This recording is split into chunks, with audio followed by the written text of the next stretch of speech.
નર્મદે હર મણિનાગેશ્વરથી આગળ વધતા આપ વચ્ચે જે ખંડેર આવે છે એ ખંડેર તરફ ન જતા હવે આપણે નવા રોડ માર્ગે જવાનું છે. જૂનો રસ્તો હવે બંધ કરી દેવામાં આવેલ છે.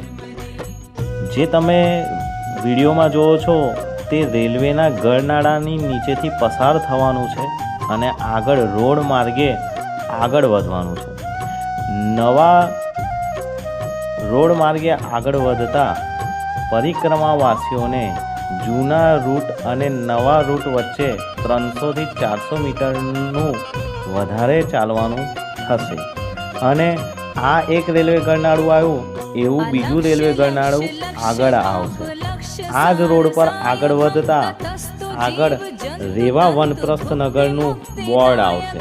ત્યાંથી રેવા વનપ્રસ્થ નગરના બોર્ડથી જમણી બાજુ વળવાનું અને આ જમણી બાજુની સાઈડ વળવાથી આગળ બીજું રેલવેનું ગરનાળું આવશે. હવે જૂનો રસ્તો, તો જૂનો રસ્તો છે એ કેમ બંધ કર્યો તેની પાછળનું એક કારણ છે. આ જૂના રસ્તાની બાજુમાં રેલવે લાઇન જાય છે અને આપ જે જોઈ રહ્યા છો એ રસ્તો રેલવેની જગ્યામાં આવતો હોવાથી રેલવે વાળાએ આ રસ્તો બંધ કરી દીધેલ છે, કોર્ડન કરી દીધેલ છે. એટલે હવે આપણે આ જૂના રસ્તે ન જતા નવા રસ્તે જવાનું છે. નર્મદે હર જિંદગી ભર, નર્મદે હર સંકટ હર.